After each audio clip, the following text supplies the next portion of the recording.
তারা যদি বলেন তোর হাত খুললে রাখিয়া দেই, রাখিয়া দেন, মোবাইল থেকে আমারে কি করেন না।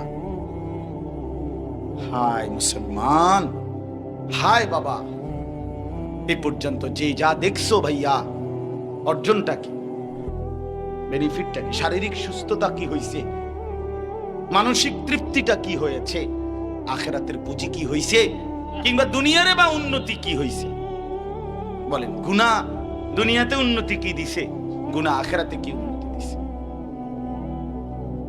আছে কোনো উন্নতি? আল্লাহ আমাদেরকে বুঝার তৌফিক দান করেন, আল্লাহ আমাদের কলিজার মধ্যে বুঝ দান করেন। অনেক ছেলে দেখে মনটা ভাল লাগে, মাশাআল্লাহ কি পরিমাণ নওজোয়ান পড়ছে।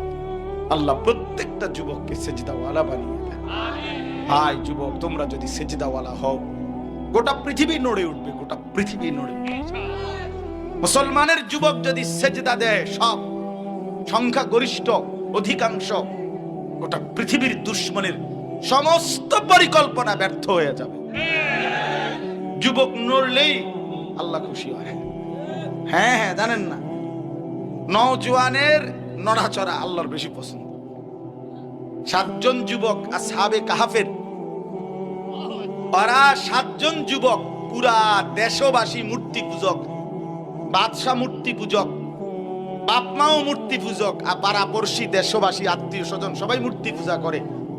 এদের মধ্যে থাইকা মাত্র 7টা ছেলে, একটি দেশের মধ্যে, একটি পুরা দেশবাসীর মধ্যে মাত্র 7টা যুবক আল্লাহর উপরে ঈমান আইনা মুমিন জিন্দেগি আল্লাহর উপরে ঈমানের পরিচয় দিয়া দেশবাসীর থেকে আলাদা হইয়া একটা গুহার মধ্যে আশ্রয় নিছে।